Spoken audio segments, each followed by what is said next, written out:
Morning everybody, welcome back to the channel. Today we're going to do a little short video of my 79 Ford F150 short bed. Do a little walk around and a little history lesson on it, what it's been through.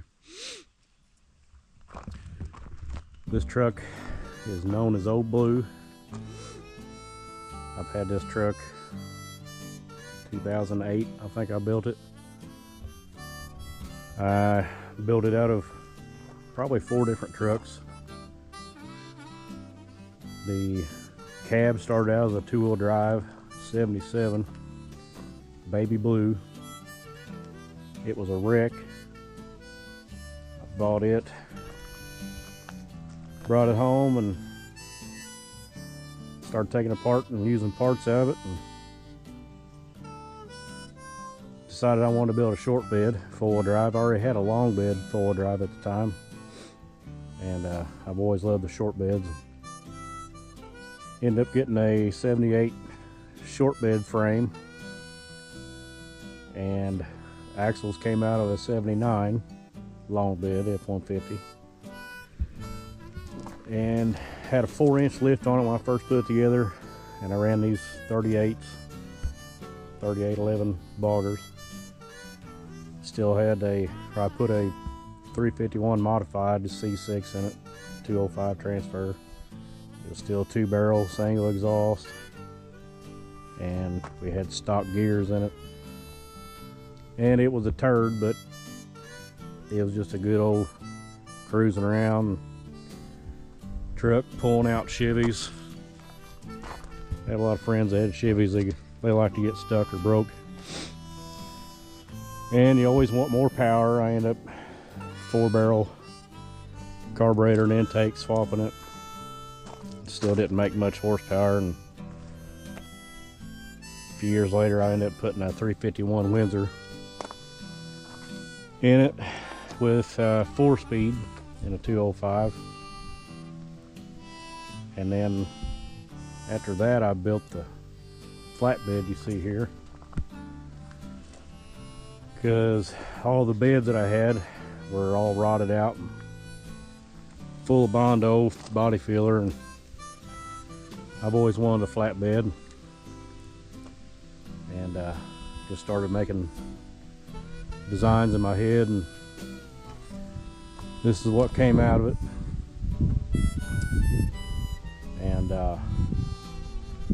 it was like that for about a year after I put the flatbed on it, and the truck was always multicolored. It had all different color doors and fenders and hood and cab, and I decided I want to stop using it as a trail toy and fix it up and paint it and make it last a little bit longer. So started out with replacing the cab corners, and ends up snowballing into the floorboards and new fenders and totally different doors.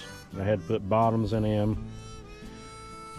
Bought aftermarket fenders because I couldn't find any factory fenders, and those aftermarket fenders aren't the greatest. They look all right, I guess, but nothing lines up on them, and they're real thin. But the hood was rotted out. The bottom edge here just had a couple bubbles, and once you get into it, it ends up being the whole bottom. So I had to make a filler plate, do repair panel in there. Built the bumper for the winch, and this winch has a lot of history in my family. My uncle bought it new in late 70s, early 80s. He had a 78 F150 short bed. He had it for many years, and that was probably where my passion for these dent side Fords came from. So that winch got handed down to me, and it's been a goodie. It won't ever leave this family. New grill shell. We're missing a wiper blade. We need to get some new ones. These tires are 21 years old. They've been around the block a while, quite a few times, but They don't do that great on the road, but it looks good. Redid the interior as well. Had it all blown apart, windows out. Everything's got kill mat behind the headliner, behind the door panels, on the floor, and new rubber floor mat. This thing's pretty quiet inside. It doesn't sound like a tin can like it used to. No radio. We just have gauges where the radio is. And I don't know what that seat's out of, but it's got to be a late 80s, early 90s work truck of some sort. Made it work. It's fairly comfortable. And these are the original door panels from the cab, originally a 77. Cleaned them up best we could. It's kind of neat having the original ones. And like I say, I ended up putting 456 gears, front rear, track lock, limited slips, front and rear. And we did DOM tubing, tie rod drag link, heim joints. It has a 6-inch lift on it now.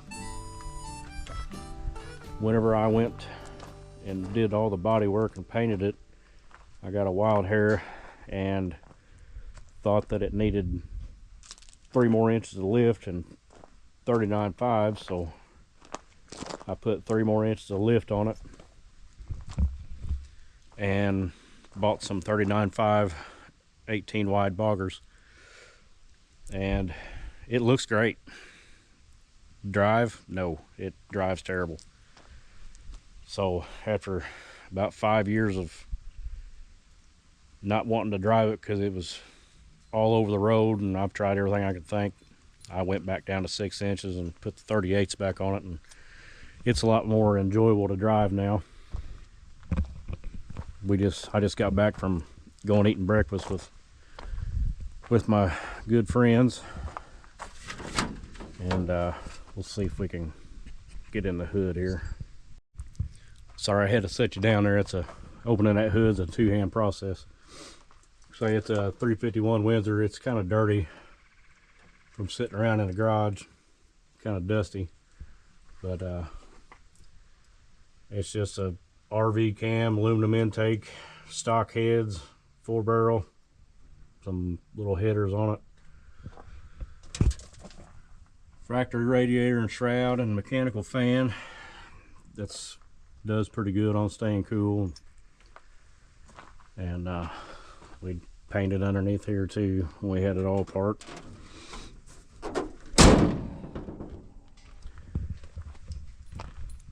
And I'll try to put some pictures in here when it was originally built and crusty looking, and some other pictures of the 39.5 boggers on it. And then we also had a set of 39-inch Mickey Thompson Baja belted tires on it. Those tires actually drove pretty good on the road, but I had too many tires laying around.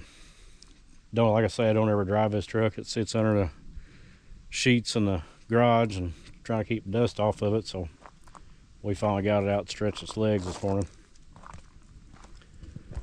Got us some breakfast and got back home, and here we are. That's going to do it for this video. Appreciate you guys watching. You guys have a good one.